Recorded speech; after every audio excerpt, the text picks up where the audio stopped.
Today, I will discuss some interesting footage, especially how a Ukrainian Queen of Hornets FPV drone was equipped with an AK-74. Ukraine's largest FPV drone debuts assault rifle combat capability. Ukraine's Queen of Hornets FPV drone has made history, being the first drone to use an assault rifle in combat. During a recent operation near Velyka Novosilka in Donetsk Oblast, the drone, armed with an AK-74, played a key role in repelling a Russian armored column. Developed by the Wild Hornets volunteer group, the Queen of Hornets drone can carry up to 9.5 kilograms and perform various roles, including bomber, kamikaze, and transport.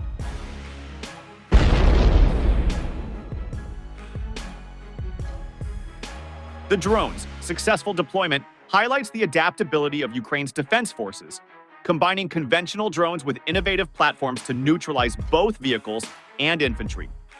Costing just $1,000, it integrates 65% locally produced components, showcasing the ingenuity of Ukraine's wartime tech industry. For Ukraine, drones like the Queen of Hornets are crucial for countering Russian advances, safeguarding troops, and inflicting strategic damage at minimal cost.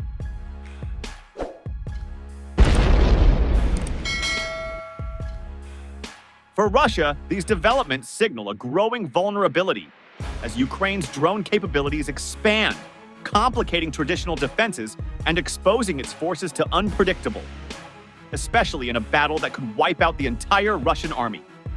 This makes it difficult for our troops to find cover, as the Ukrainian Queen of Hornets FPV drone can easily target and shoot both in open fields and in bunkers.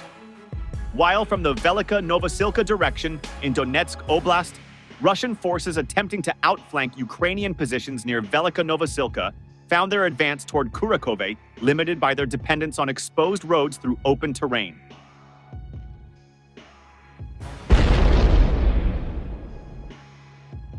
After an intense and ultimately unsuccessful push to encircle Kurakov, Russian forces found their offensive grind to a halt under stiff Ukrainian resistance. In a desperate pivot to regain momentum, they shifted their focus westward to the village of Velyka Novosilka, setting the stage for a decisive battle. The primary Russian objective in this region was to break through Ukrainian defenses west of the salient and advance toward the village of Konstantinopol. Capturing this position would have enabled Russian forces to sever Kurakove from the mainland and encircle Ukrainian troops in the salient.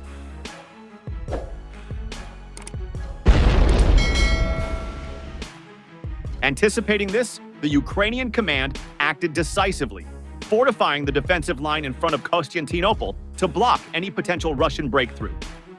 The Russian offensive from the south eventually stalled as properly reinforced Ukrainian defenses resisted the advance, while Russian forces grappled with overextended logistics and combat fatigue from relentless frontal assaults.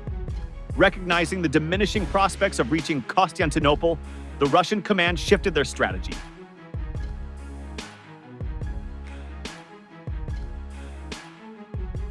Rather than continuing northward, they redirected westward, banking on the assumption that Ukrainian reinforcements for Konstantinopol had been drawn from Velyka Novosilka, an area that had not been heavily contested.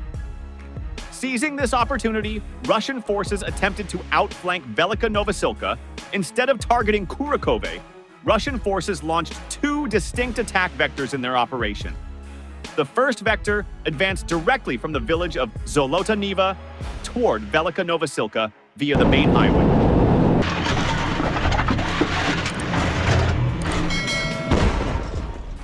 This assault was not intended to breach the town itself, but aimed to pin Ukrainian troops in place, preventing them from reinforcing nearby areas, such as the village of Rozdolne.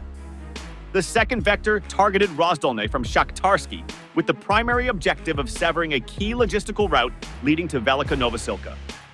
If we look at the topographic map, we can see that Ukrainian supply lines in this area traverse the lowlands, making them more vulnerable to Russian fire control.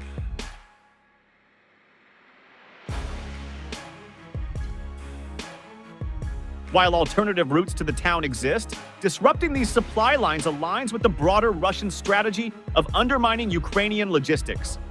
However, Russian forces also face significant tactical disadvantages. Their advances rely heavily on a network of small dispersed villages connected by open fields and limited paved roads, making their attack routes highly predictable. This predictability grants Ukrainian forces a critical advantage, as they can more effectively identify Russian preparations for assaults.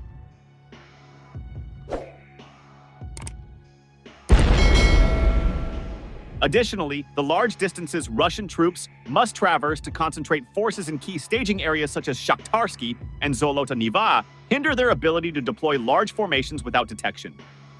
Ukrainian reconnaissance drones further compound this issue, making it challenging for Russian forces to mobilize covertly, while from battle footage shows Russian losses and tactical retreats. The Ukrainian Presidential Brigade highlights a Russian platoon-sized attack near Velyka Novosilka involving 3 to 4 armored vehicles and tanks.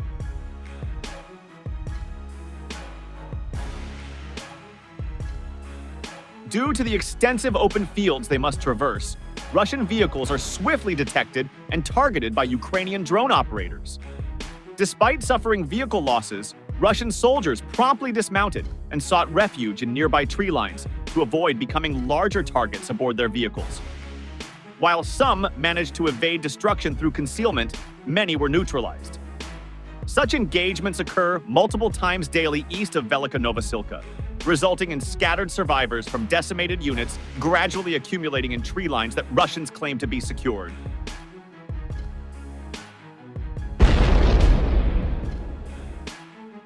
Despite repeated attempts, Russian forces fail to secure their objectives in the area.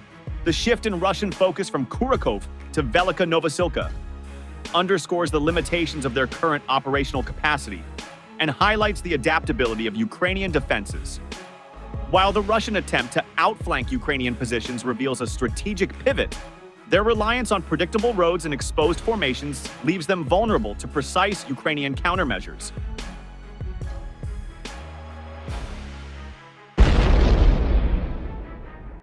Overall, this development demonstrates the effectiveness of Ukraine's defensive strategies and signals that Russian forces are increasingly stretched thin, facing significant logistical and tactical constraints that could shape the outcome of future engagements in the region. Russia's war on Ukraine has reached 1,000 days of conflict, marking one of 3 grim milestones since Vladimir Putin's full-scale invasion.